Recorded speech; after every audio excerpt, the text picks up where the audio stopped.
મિત્રો હમણાં તો આપણે હાવ બેહવાનું છું. કોઈ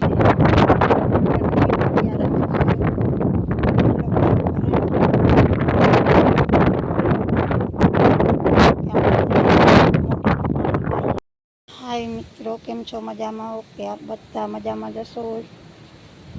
જય શ્રી કૃષ્ણ, સીતારામ, જય માતાજી. સ્વાગત છે તમારું નવા બ્લોગમાં. તો શરૂ કરીએ આજનો નવો બ્લોગ, કારણ કે હમણાં તો ઘણા દિવસથી આપણે બ્લોગ બનાવતા નહીં. એનું કારણ છે કે આપણે હતા હોસ્પિટલે, જો આપણે થોડુંક લાગી ગયું હતું એટલે આપણા હાથમાં પાટો છે હજી પણ, એટલે આપણે બ્લોગ હમણાં ન બનાવતા. ને હમણાં કામની એવી ધબધબાટી બોલે છે, કારણ કે એક જ વ્યક્તિ કામમાં વાળું રહ્યું. હું તો પોપટ પાડીને બેઠી, એટલે આપણાથી કંઈ કામ થાય નહીં. હાથ ભંગાણો એટલે હમણાં તો પવન બહુ હોય, તો હમણાં તો મિત્રો આપણે પવન બહુ ઉપડે, લૂ જેટલી છે ઝાર, આપણે અહીંથી હાથ ભંગાઈ ગયો છે. ઝાર બહુ જ નહીં હે, એવું આપણી સહાર આપણે એવું બધું કરવાનું છે. આ થઈ જાય કમ્પ્લીટ, પછી આપણી ઓરવણું વારવાનું છે.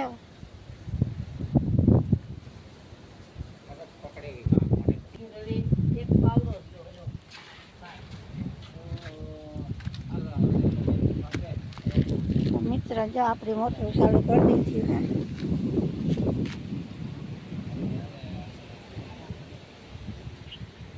એક મોટર ચાલુ કરી હતી રમણે દી, તો ઉપડતી નહોતી, કાઢીને વરે લેગા ગેરેજી, તો કે આ મોટર હાલે નથી, વરે પાછી નવી નાખી.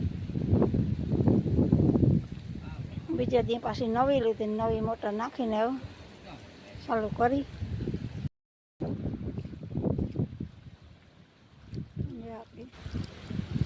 ચાલુ કરી દીધી ને ઓલી બાજુ તો હજી બાકી છે. એમાં વરે 20ની જારી કરવાની છે, એટલે શાહ નાખે ને પછી ચાલુ કરી. બાકી તો આપણે આ એક મોટર અહીંથી હાલે છે ને આ એક મોટર વાં મૂકી.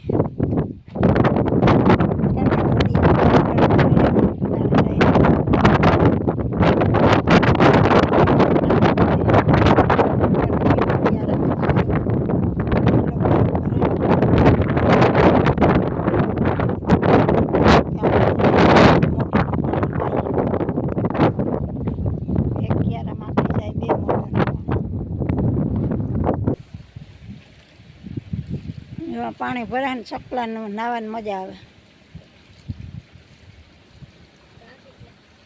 ને ઓલા બંબા પાસે નાય વાક્યું છે ને,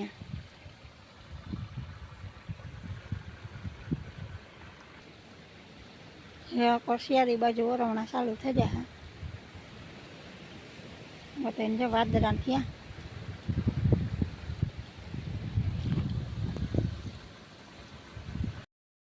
તો મિત્રો હમણાં તો આપણે હાવ બેહવાનું છું.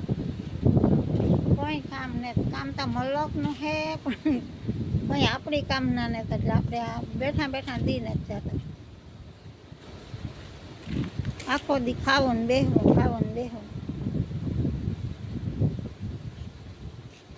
બેઠા નીંદર ન આવે. નીંદર વાળે કેટલીક કરવી.